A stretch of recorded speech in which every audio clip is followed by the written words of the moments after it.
A very warm welcome to all of you. This is Akash Varma. आज से हम लोग एंसेंट हिस्ट्री के सभी टॉपिक्स को वन बाय वन कवर करेंगे। आज का जो पहला टॉपिक है वो है periodisation of ancient Indian history and introduction.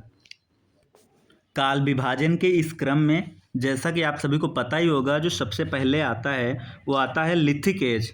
Lithic means क्या होता है? Stone, something related to stone. तो सबसे पहले जो आता है स्टोन एज आता है, और इसको जो है तीन फर्दर भागों में कैटेगराइज किया जाता है। पहला जो है वो है paleolithic age, second mesolithic age and third neolithic age. तो जो मेजर टाइमलाइन दिया गया है पैलियोलिथिक एज का वो है 5 लाख बीसी से 10,000 बीसी तक। मीन्स बिफोर क्राइस्ट 5 लाख साल पहले से लेकर 10,000 बीसी तक जो टाइम पीरियड था ना, उसको पैलियोलिथिक एज कहा गया। और पैलियोलिथिक एज को अगेन 3 फर्दर टाइम पीरियड्स में कैटेगराइज किया गया है। फर्स्ट है अर्ली और lower Palaeolithic phase, second is middle Palaeolithic phase and third is upper Palaeolithic phase. जो अर्ली या लोअर पैलियोलिथिक फेज था वो 50,000 बीसी से पहले के समय को अर्ली या लोअर पैलियोलिथिक फेज कहा गया। जबकि जो मिडिल पैलियोलिथिक फेज है ना, उसको 50,000 से जो 40,000 बीसी के बीच का जो टाइम पीरियड था उसको मिडिल पैलियोलिथिक फेज कहा गया। अपर पैलियोलिथिक फेज 40,000 बीसी से लेकर 10,000 बीसी तक का जो टाइम पीरियड आता है उसको अपर पैलियोलिथिक फेज कहा गया। तो इस तरह से हम क्या देखते हैं कि जो लिथिक एज है ना, स्टोन एज, उसको 3 टाइम पीरियड्स में कैटेगराइज किया गया है। पहला क्या है? Paleolithic age. दूसरा क्या है? Mesolithic age. तीसरा क्या है? Neolithic age. तो जो पैलियोलिथिक एज है उसका टाइम पीरियड माना जाता है 5 लाख बीसी से 10,000 बीसी तक। इसको फर्दर 3 टाइम पीरियड्स में कैटेगराइज किया गया है। पहला है अर्ली या लोअर पैलियोलिथिक फेज, दूसरा है मिडिल पैलियोलिथिक फेज, तीसरा है अपर पैलियोलिथिक फेज।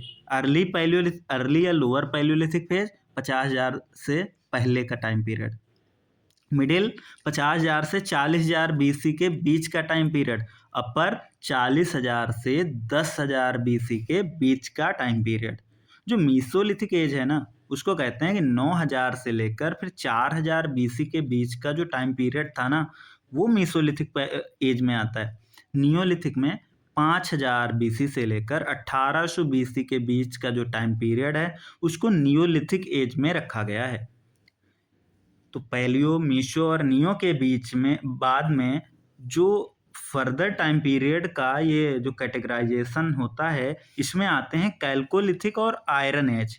आयरन एज और कैल्कोलिथिक एज। आयरन एज के टाइम पे ही आप देखते हैं महाजनपद का डेवलपमेंट होता है, जिसमें मगधा सबसे इम्पॉर्टेंट महाजनपद के रूप में जाना जाता है। तो जो कैल्कोलिथिक एज है ना, 1800 से लेके 1000 बीसी के बीच का जो टाइम पीरियड है उसको कैल्कोलिथिक एज कहा गया। आयरन एज, ये 1000 बीसी से अभी तक जो पीरियड चल रहा है उसको आयरन एज कहा गया। अच्छा, इसके अलावा आप लोगों ने देखा होगा कि इंडस वैली सिविलाइजेशन है, जिसको हड़प्पा सिविलाइजेशन भी कहते हैं। हड़प्पा सिविलाइजेशन का जो टाइम पीरियड है सबने पढ़ ही रखा होता है, मेजर आइडिया तो होता है 2800 से 1700 बीसी। मीन्स इसमें जो लिखा है वो लिखा है 2900 से 1700 बीसी, 2900 से 1700 बीसी। और इस हड़प्पन सिविलाइजेशन को भी फर्दर 3 टाइम पीरियड्स में कैटेगराइज किया गया है। Early Harappan phase, middle Harappan phase and let Harappan phase. Early Harappan phase में कितना 2900 बीसी से लेकर 2500 बीसी के टाइम पीरियड को अर्ली हड़प्पन फेज में रखा गया है। तो बेसिकली 3 टाइम पीरियड हैं, early Harappan phase, middle Harappan phase and let Harappan phase. Early Harappan phase 2900 से 2500, 2500 से 2000 middle Harappan phase and let Harappan phase 2000 से 1700। इसके बाद में आप देखते हैं कि वैदिक पीरियड आ जाता है, और इसके बारे में सबको पता होता है कि 1500 से 600 BC. Pre Mauryan age, Mauryan age और पोस्ट मौर्यन एज, इसके बारे में तो आप लोगों को पता ही होता है कि जो 321 से 184 बीसी के बीच का टाइम पीरियड है ना, वो मौर्यन का पीरियड है। तो इससे पहले जो मोटा मोटा लेते हैं कि 6 सेंचुरी बीसी से लेके जो 4th सेंचुरी बीसी तक के बीच का टाइम है ना, वो प्री मौर्यन एज में कंसीडर किया जाता है। और 200 बीसी से लेकर 300 एडी के बीच का जो टाइम पीरियड है वो पोस्ट मौर्यन एज में कंसीडर किया जाता है। इसके बाद गुप्ताज का टाइम पीरियड तो आपको पता ही है, 4th सेंचुरी एडी से 6th सेंचुरी एडी के बीच का। हर्षा को कौन नहीं जानता है? हर्षा का टाइम पीरियड 606 से 647 के बीच का। इसके बाद में आप देखते हैं कि बादामी के चालुक्य आते हैं और कांचीपुरम के पल्लवाज आते हैं। तो पल्लवाज का जो टाइम पीरियड है मोटा मोटा आप याद रख लेंगे कि 560 से लेकर 903 के बीच का जो टाइम पीरियड है वो पल्लवाज का है। बादामी की बात करें तो वो थोड़ा पहले आ जाते हैं पल्लवाज से। कब आते हैं? 543 में आते हैं। और कब तक ये सर्वाइव करते हैं? तो 755 एडी तक सर्वाइव करते हैं। तो इस तरह से अगर हम लोग ब्रॉड आउटलाइन देखते हैं तो सबसे पहले क्या आता है? लिथिक एज आता है। सबसे पहले लिथिक एज आता है। लिथिक के बाद में देखते हैं तो कैल्कोलिथिक एज आता है। इसके बाद में आयरन एज आता है। इसके बाद में हम लोगों ने क्या देखा? तो इंडस वैली सिविलाइजेशन देखा, वैदिक पीरियड देखा। इसके बाद में देखा तो प्री मौर्यन, मौर्यन और पोस्ट मौर्यन आ जाते हैं। फिर गुप्ता, फिर गुप्ता, हर्षा, और इसके अतिरिक्त जो देखा वो चालुक्याज और पल्लवाज के बारे में देखा। तो ये बेसिक टाइम पीरियड आप लोग अपने माइंड में रखेंगे। तो आगे चलते हैं। आगे चलने से पहले ब्रीफली एक बारी खूब जल्दी से कर ले रहे हैं। तो पैलियोलिथिक एज 3 टाइम पीरियड में कैटेगराइज्ड है, अर्ली, मिडिल, अपर। अर्ली में 50,000 से पहले वाला, 50,000 बीसी से पहले वाला। मिडिल 50,000 बीसी से 40,000 बीसी। अपर 40,000 बीसी से 10,000 बीसी। मीसोलिथिक 9,000 से 4,000 बीसी के बीच का टाइम पीरियड। नियोलिथिक 5,000 से 1,800 बीसी के बीच का टाइम पीरियड। कैल्कोलिथिक 1,800 से 1,000 बीसी के बीच का time period. Iron age 1,000 BC से ऑनवर्ड शुरू होता है। आईवीसी सबको पता है 2,900 से 1,700 बीसी। और हड़प्पन सिविलाइजेशन को भी फर्दर तीन भागों में कैटेगराइज किया गया है, अर्ली हड़प्पन, मिडिल हड़प्पन और लेट हड़प्पन।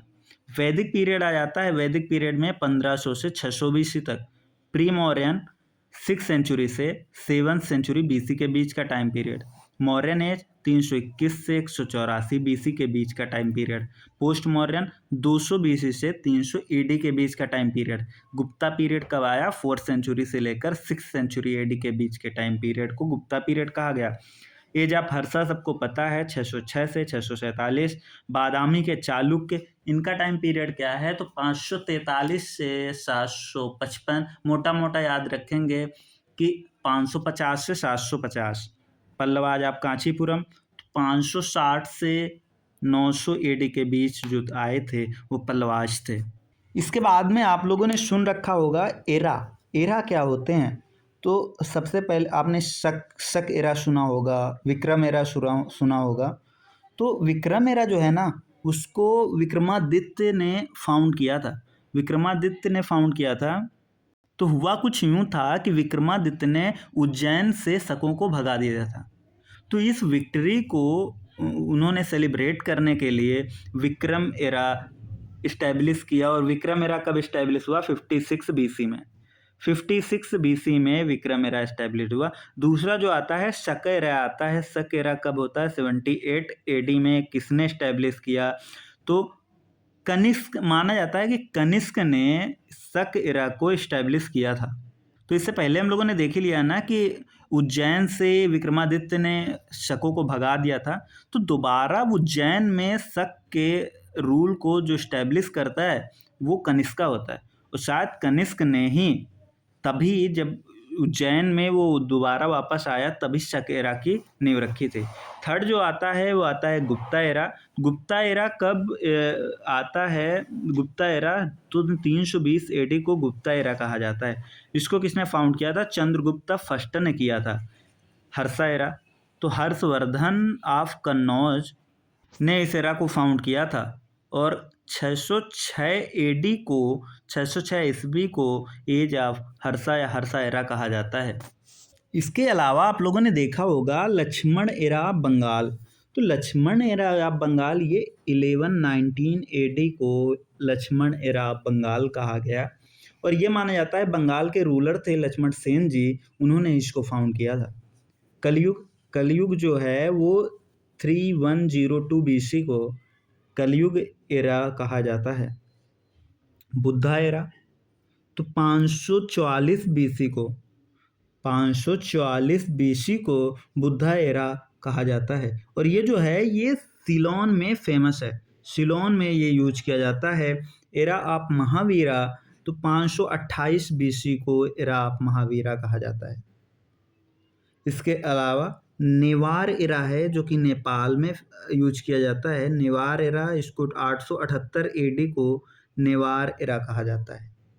केरला में फेमस जो है वो है कोल्लम एरा, तो केरला में यूज किया जाता है कोल्लम एरा और उसका 825 AD को कोल्लम एरा कहा जाता है। एरा ऑफ विक्रमादित्य 6 चालुक्य तो 1075 1075 AD को एरा ऑफ विक्रमादित्य 6 चालुक्य कहा जाता है। इसके अलावा एक और एरा है कालाचूरी एरा। कालाचूरी एरा, इसको एक स्मॉल डायनेस्टी थी त्रैकुटकाज नाम से एक स्मॉल डायनेस्टी थी, शायद उन्होंने फाउंड किया था। और कितने को कहा जाता है 248 AD को 248 ईस्वी को कालाचूरी एरा कहा जाता है। इसके अलावा सप्तऋषि या लौकिक एरा है, तो सप्तऋषि या लौकिक एरा किसको कहते हैं? तो ये जो है ना लौकिक एरा या सप्तऋषि एरा, ये कश्मीर के में यूज किया जाता है। ये कश्मीर में यूज किया जाता है और ये माना जाता है ना कि जो है ना वो 100 ईयर्स की साइकिल में रिकॉर्ड किया जाता है। और जो ये साइकिल्स होती है ना, ये क्रिश्चियन सेंचुरी के 76 साल बाद शुरू होती है। तो अभी तक हम लोगों ने क्या क्या देखा? हम लोगों ने कुछ 13 एराज के बारे में देखा। 13 एरा हैं, तो इनको 1 by 1 हम लोग याद करेंगे। तो सबसे पहले बुद्धा एरा तो आपको याद ही होगा ना।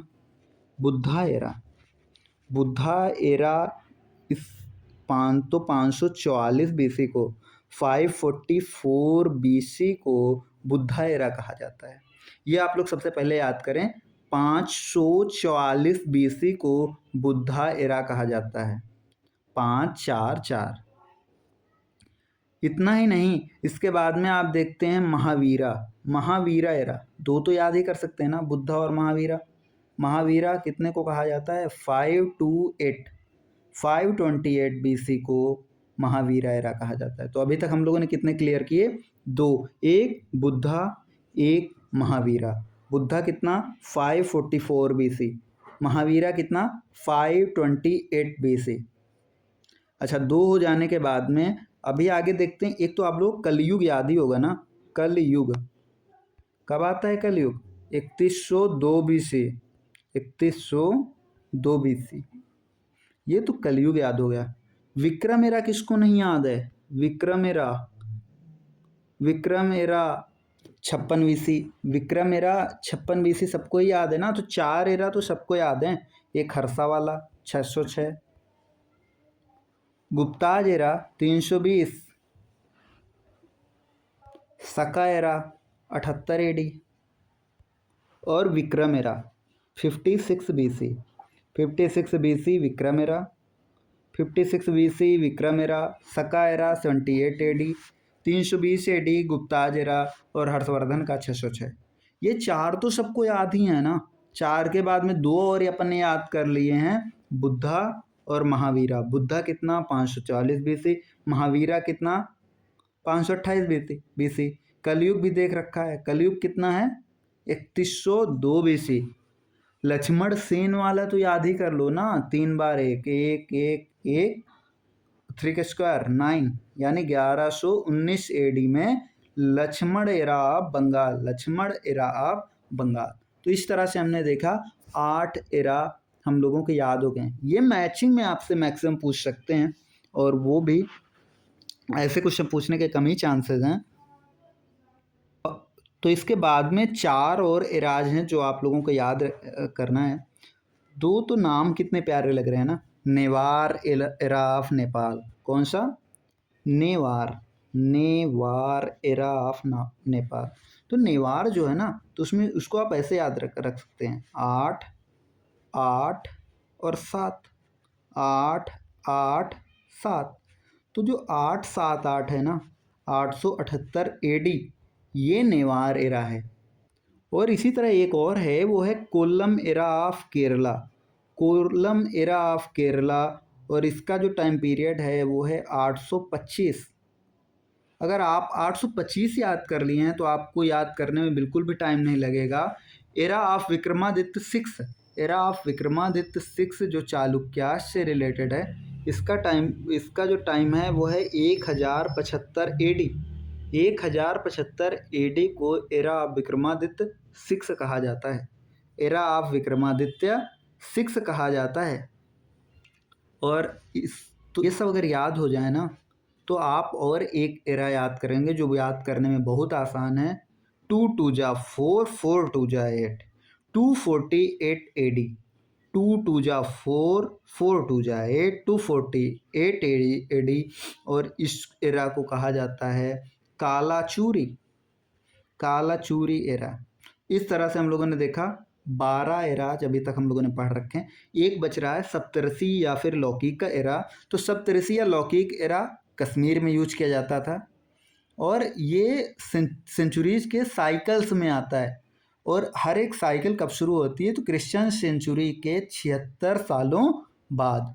तो इस तरह से हमने 12 देखे टोटल। 1 बाय 1 आइए रिवाइज करते हैं। तो पहला क्या है, पहला तो आप हर्षा याद कर लें, 606 इजी हर्षा। बुद्धा 544, महावीरा 528। इसके अलावा जो लक्ष्मण एरा ऑफ बंगाल है ना, वो याद कर लें 1119, यानी 3 टाइम 1 और 3 का स्क्वायर 9। 528, 528 ये किसका है, ये किसका है 528 महावीरा का। और अगर इसको आप उल्टा कर देंगे, एकदम रिवर्स कर देंगे, 825, 825 किसका है, तो वो है कोल्लम एरा ऑफ केरला का, कोल्लम एरा ऑफ केरला। ये कितना है 544, 606। हर्षा का सबको याद ही होता है, 5 तो याद हो गए। इसके अलावा हमने कहा था 2 2 जा 4, 4 2 जा 8, ये किसका है कालाचूरी। 248 ये किसका है कालाचूरी। 7 7 के बाद 878, 78 किसका है, ये है सका एरा। 5 5 के बाद में 6, तो इसको तो आप ऐसे ही याद रख लगते हैं ना, गिनती लिखते जाए 5 6 7 8। 5 6 किसका है विक्रम एरा, 7 8 किसका है सका एरा। गुप्ता एरा सबको पता है कितना है 320। 25 का मल्टीपल देख लो, तो एक है 825 एडी, जो कि है कोल्लम एरा ऑफ केरला। और इसी से रिलेट कर सकते हैं 1075 जो है एरा ऑफ विक्रमादित्य 6। इतना ही नहीं, एक और आ रहा, 8 लिखो, 8 लिखो, 7 लिखो, 878, ये किसका याद कराया था नेवार का। तो इस तरह सारे एरा हम लोगों ने कंप्लीट कर लिए हैं। तो आइए 1 बाय 1 देखते हैं। पहला क्या है, पहला मान लो आपका हो गया विक्रम, कितना 5 6। दूसरा क्या हो गया सका, कितना 78। तीसरा क्या हो गया गुप्ता, कितना हो गया 320। चौथा क्या हो गया आपका हर्षा, कितना 606। तो ये इतने 4 याद हो गए। आइए 4 और याद करते हैं। बुद्धा, कितना बुद्धा 544, बुद्धा 544। महावीरा 528, 528। इसका उल्टा कर दो 825, कोल्लम एरा ऑफ केरला। 825 आ गया, 25 का मल्टीपल है, तो इससे एक और याद आ रहा है 1075। ये किससे है विक्रमादित्य 6 का एरा 1075। एक और याद कराया था 1111 और 9, ये लक्ष्मण एरा ऑफ बंगाल था। एक तो था कश्मीर से रिलेटेड जो सेंचुरीज के साइकिल में आता है, और वो साइकिल कब शुरू होती है क्रिश्चियन सेंचुरी के 76 साल बाद शुरू होती है। तो एक ये याद करा दिया। अभी तक कितने हो गए 4 ये, 3 ये, 7, 3 ये, 10 हो गए। 3 बच रहे हैं। तो 3 में कौन कौन बच रहे हैं? एक तो बच गया कलयुग वाला 3102 BC। इतना ही नहीं, 2 2 जा 4, 4 2 जा 8, 248 AD। ये हो गया कालाचूरी। एक और बहुत ही प्यारा नाम है नेवार एराप नेपाल। तो एन से नेपाल, एन से नेवार, और इसका जब टाइम याद रखना है तो 878 AD को, 878 को हम लोग क्या कहते हैं? नेवार एराप नेपाल कहते हैं। आई होप ये आप लोगों को याद हो गया होगा। इससे पहले हमने क्या देखा था? हमने टाइम पीरियड देखा था। टाइम पीरियड में क्या था कि जो ब्रॉडर टाइमलाइन है 5 लाख से 50,000 BC तक जब आते हैं तो वो पैलियोलिथिक एज होता है। वो पैलियोलिथिक एज होता है और इसका कैटेगराइजेशन किया गया था 3 पार्ट में, अर्ली, मिडिल और लेट। अर्ली जो था वो था 50,000 BC तक आता था, 50,000 से 40,000 तक आता था, 10,000 तक आता था। दूसरा जो आता था वो मीसोलिथिक एज आता था, तो 9,000 से 4,000 तक जो चला वो मीसो था। इसके बाद में नियोलिथिक आ गया। नियोलिथिक कितने तक चलता है? 5,000 से लेकर 1800 BC तक जो चला वो नियोलिथिक था। इसके बाद में कैल्कोलिथिक आ जाता है। तो आपको पता ही होगा 1800 से 1000 तक जो चला वो कैल्कोलिथिक था, और 1000 ऑनवर्ड जो चला वो आयरन एज था।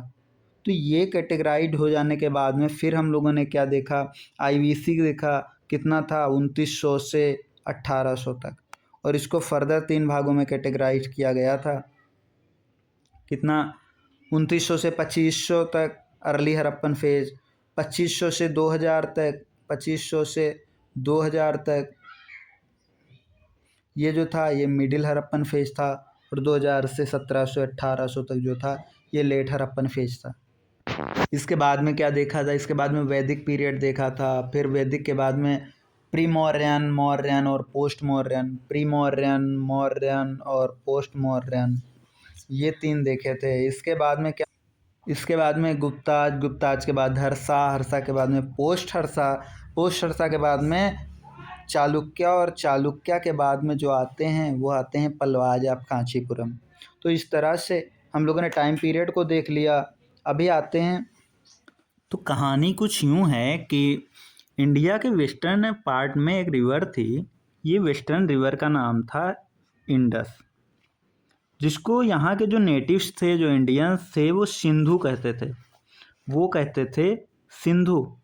लेकिन जो पर्सियन थे ना, पर्सियन को इस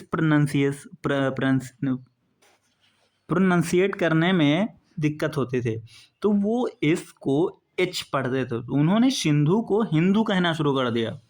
और जब ये वर्ड ग्रीस में जाता है ना, जब ग्रीस में जाता है, तो जो ग्रीक थे ना, उसको उन्होंने इंडिया को उसकी जो वेस्टर्न रिवर के नाम पे इंडस कहना शुरू कर दिया। तो वहीं से ये नाम निकल के आया इंडस। इंडस से नाम निकल के आया इंडिया। जो लोग इंडस के ईस्ट में रहते हैं, इंडस के ईस्ट में रहते हैं, उनको इंडियन कहा गया। और हमारे देश का नाम जो है वो इंडिया कहा गया। क्या कहा गया? इंडिया। इंडिया के और भी कोई नाम है क्या? तो इंडिया के 5 नाम ऐसे गिनाए जाते हैं। कौन कौन से? एक तो जम्बूद्वीप। जम्बूद्वीप, जम्बूद्वीप क्या है? मतलब कि ये कॉन्टिनेंट है जहाँ जम्बू ट्री पाए जाते हैं, the continent of the Jambu tree, तो जम्बूद्वीप। दूसरा क्या है? भारतवर्ष। दूसरा है भारतवर्ष। तो आप लोग लेजेंडरी एम्परर भरत के बारे में पढ़ा ही होगा, जो दुष्यंत और शकुंतला के बेटे थे। तो भरत से भारतवर्ष निकल के आया। और मुस्लिम इन्वेजन जब होता है तो पर्सियन नेम जो है वो हिंदुस्तान निकल के आता है। हिंदुस्तान निकल के आता है, और यहाँ पे रहने वाले लोगों को हिंदू कहा गया। तो अभी तक हम लोगों ने देखा तो कितने नाम आ गए? जम्बूद्वीप, भारतवर्ष, हिंदुस्तान। इंडिया तो ऑलरेडी हो गया था। और एक नाम आप लोग याद रखेंगे, इसको आर्यावर्त भी कहा जाता है। आर्यावर्त भी कहा जाता है। ऐसा देश जहाँ आर्य रहते हैं, तो ये नाम बाद में दिया गया और इसको आर्यावर्त भी कहा। नेक्स्ट पॉइंट इज, जब आप देखेंगे तो आपको किसने नहीं सुना होगा इजिप्ट सिविलाइजेशन के बारे में, इजिप्ट सिविलाइजेशन के बारे में, या फिर मेसोपोटामिया, मेसोपोटामिया का नाम किसने नहीं सुना होता है, या फिर ग्रीस सिविलाइजेशन के बारे में। तो जब आप ये सुनते हैं ना इजिप्ट, मेसोपोटामिया और ग्रीस, तो इनसे इंडिया थोड़ा डिफर हो जाती है इस सेंस में कि इंडिया की जो कल्चरल ट्रेडिशन है ना, इंडिया ने उसको हमेशा से प्रिजर्व किया है। इंडिया और चाइना ये ओल्डेस्ट कंटिन्यूअस कल्चरल ट्रेडिशंस हैं। आप लोगों ने एक नाम सुना होगा विलियम जोन्स का, एक नाम सुना होगा विलियम जोन्स का। विलियम जोन्स ने सबसे पहले 1784 में एशियाटिक सोसाइटी ऑफ बंगाल की स्थापना की। तो ये आपसे बार बार पूछा जाएगा, एशियाटिक सोसाइटी ऑफ बंगाल की स्थापना किसने की? तो विलियम जोन्स ने की। कब की? 1784 में की। जोन्स इस जो सोसाइटी के खुद ही प्रेसिडेंट थे। जोन्स के और कंट्रीब्यूशन में अगर देखें तो शकुंतला आपने सुन रखी होगी ना, कि शकुंतला का इंग्लिश ट्रांसलेशन किसने किया? विलियम जोन्स ने किया। गीत गोविंद को भी किसने ट्रांसलेट किया? विलियम जोन्स ने किया। और बुक ऑफ मानू, ला बुक ऑफ मानू, मनुस्मृति जिसको कहा जाता है, उसको अगर उसको इंग्लिश में किसने ट्रांसलेट किया? तो विलियम जोन्स ने किया। जयदेव को किसने लिखा? गीता गोविंद को किसने लिखा था? जयदेव ने गीत गोविंद लिखी। और जयदेव की गीत गोविंद का इंग्लिश ट्रांसलेशन किसने किया? विलियम जोन्स ने। शकुंतला का इंग्लिश ट्रांसलेशन किसने किया? विलियम जोन्स ने। मनुस्मृति का इंग्लिश ट्रांसलेशन किसने किया? विलियम जोन्स ने। इसके अलावा आप लोगों को पता ही होगा भगवत गीता का इंग्लिश में ट्रांसलेट किसने किया था? तो भगवत गीता का इंग्लिश में ट्रांसलेशन किया था चार्ल्स विल्किंस ने। किसने? चार्ल्स विल्किंस ने। और हितोपदेश का भी इंग्लिश में ट्रांसलेशन कौन करता है? तो चार्ल्स विल्किंस ही करते हैं। हितोपदेश को लिखा किसने था? तो नारायण पंडित ने लिखा था। किसने लिखा था? नारायण पंडित ने लिखा था हितोपदेश को। और हितोपदेश का इंग्लिश ट्रांसलेशन किसने किया था? चार्ल्स विल्किंस ने किया था। मैक्स मूलर, जिनका संस्कृत नाम है मोक्षमूला, उन्होंने 2 किताबें लिखी। India what can it teach us, what can it teach us, और दूसरी किताब का नाम था biography of words and home of the Aryas. Biography of the words and home of the Arya's.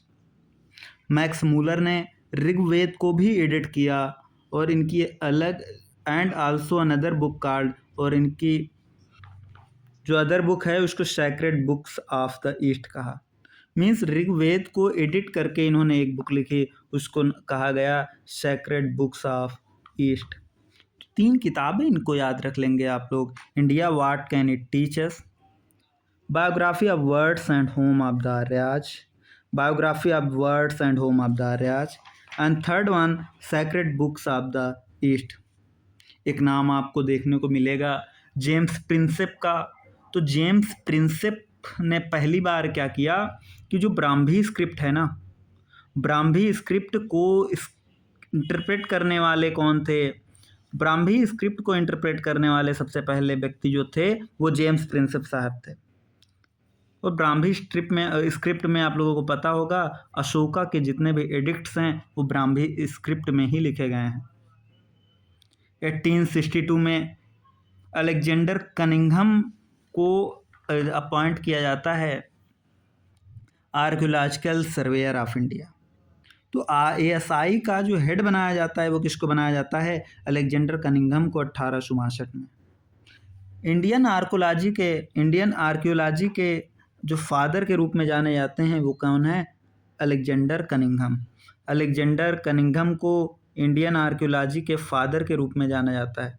Indian archaeology के फादर के रूप में किसको जाना जाता है? अलेक्जेंडर कनिंघम को जाना जाता है।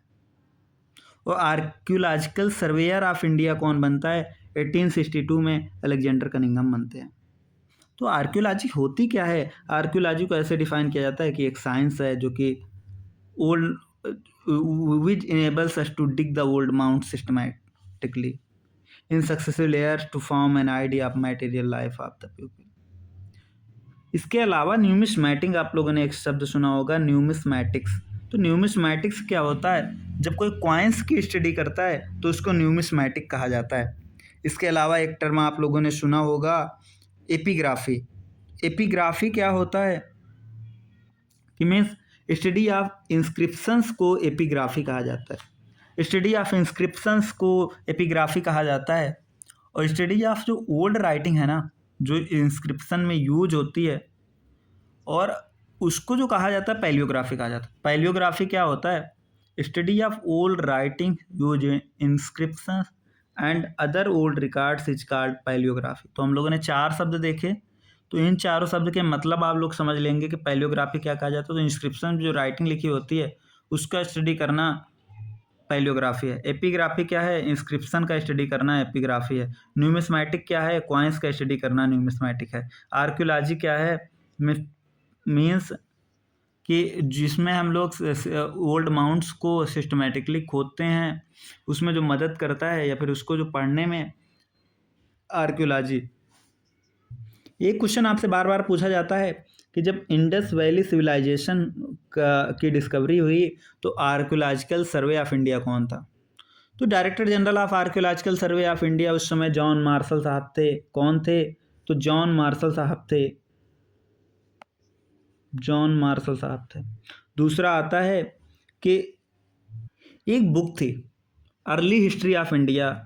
अर्ली हिस्ट्री ऑफ इंडिया एक बुक थी। ये किसकी बुक थी? विंसेंट आर्थर स्मिथ की। तो 1904 में ये बुक लिखी थी विंसेंट आर्थर स्मिथ ने। और इसमें क्या था कि जो एंसेंट इंडिया है उसका सिस्टमैटिक इतिहास इसमें गढ़ा गया था। जेम्स मिल, आपने सुना ही होगा। जेम्स मिल की जो पुस्तक थी उसका नाम था हिस्ट्री ऑफ ब्रिटिश इंडिया। उसका नाम था हिस्ट्री ऑफ ब्रिटिश इंडिया। तो ये आप लोग 2 किताबें हैं, इनके नाम आप लोग याद रख लेंगे, अर्ली हिस्ट्री ऑफ इंडिया और हिस्ट्री ऑफ ब्रिटिश इंडिया। तो जो अर्ली हिस्ट्री ऑफ इंडिया है उसको किसने लिखा था? विंसेंट आर्थर स्मिथ ने लिखा था। कब लिखा था? 1904 में। जेम्स मिल की किताब का क्या नाम है? History of British India. इसमें क्या किया गया? इंडियन हिस्ट्री को कम्युनल लाइंस पे डिवाइड किया गया है। इंडियन हिस्ट्री को कम्युनल लाइन पे प्रियोडाइज किया गया है। तो इसको हिंदू मुस्लिम मीन्स जो एंसेंट इंडियन हिस्ट्री है उसको हिंदू काल कहा गया, मिडिवल इंडियन हिस्ट्री है उसको मुस्लिम काल कहा गया, और जो मॉडर्न इंडियन हिस्ट्री है उसको ब्रिटिश काल कहा गया। तो 2 नाम आप लोग याद रख लेंगे, एक है रुडोल्फ राठ और ओट्टो बोहतलिंग के। ओट्टो बोहतलिंग के रुडोल्फ राठ, इन्होंने क्या प्रोड्यूस की? जर्मन संस्कृत डिक्शनरी प्रोड्यूस की, जिसको सेंट पीटर्सबर्ग लेक्सिकॉन कहा जाता है। रेडियो कार्बन डेटिंग से आप लोग परिचित ही होंगे। इससे क्या होता है कि अगर कोई एक्सकेवेटेड मटेरियल्स है, कोई पुरातत्व साक्ष्य है, तो उसके डेटिंग कितना पुराना है ये हम लोग इससे पता लगाते हैं। ब्राह्मी स्क्रिप्ट के बारे में आप लोगों को पता होगा कि Brahmi script left to right लिखी जाती है, लेफ़्ट टू राइट लिखी जाती है, लेकिन खरोष्टी स्क्रिप्ट जो है वो राइट टू लेफ़्ट लिखी जाती है। और जो खरोष्टी स्क्रिप्ट है ना, ये केवल और केवल नॉर्थ वेस्टर्न इंडिया में ही फेमस है, आपको वहीं देखने को मिलेगी। एक ग्रीक हिस्टोरियन होते हैं हेरोडोटस साहब, और हेरोडोटस की जो फेमस बुक थी उसका नाम था हिस्टोरिका। और हेरोडोटस को फादर ऑफ हिस्ट्री भी कहा जाता है। हेरोडोटस को फादर ऑफ हिस्ट्री भी कहा जाता है।